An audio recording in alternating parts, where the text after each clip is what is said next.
ও আল্লাহ, জীবনে অনেক নামাজ ছেড়ে দিয়েছি, মা বাবারে কষ্ট দিয়েছি রে আল্লাহ। ও আল্লাহ, তোমার রসুলের সুন্নতের মালা গলায় লাগাইতে পারলাম না রে আল্লাহ।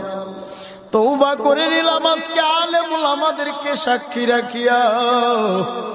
তওবা করলাম আল্লাহর কোনদিন নামাজ ছাড়বো না, রোজা ছাড়বো না, মানুষকে কষ্ট দিব না, সুদের খাতায় নাম লাগাবো না, কোনদিন খারাপ কাজে লিপ্ত হব না।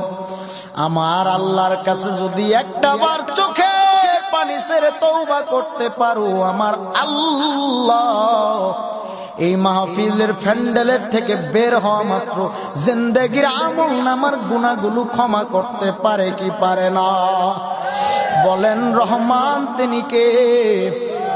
রহিম তিনি কে? রাজ্জাক তিনি কে? জব্বারু তিনি কে? আমার আল্লাহ গফুরুর রহিম। আমার আল্লাহ কেমন রহমান, আমার আল্লাহ কেমন রহিম, যে আল্লাহ বান্দা বান্দিকে এত মায়া এত দয়া করার পরেও আজকে বান্দা বান্দি তুমি আমি আমার আল্লাহকে চিনি না, মদিনার নবীকে চিনি না।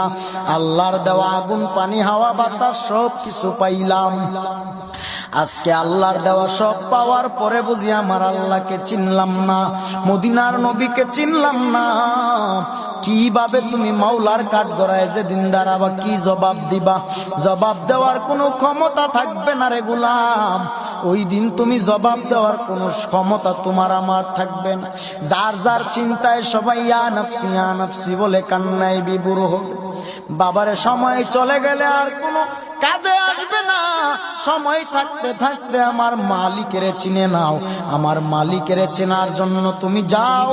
আল্লাহর ওয়ালি শাহজালাল শাহ পরানী আমিনী রাহমাতুল্লাহি আলাইহি এইভাবে বাংলাদেশের যত হক্কানি আল্লাহর ওয়ালিগণ আছে তাদের সাথে যদি সম্পর্কটা ভালো রাখতে পারো, তারাই আমার আল্লাহ ও রাসূলকে চেনার রাস্তা দেখাইয়া দিতে পারে।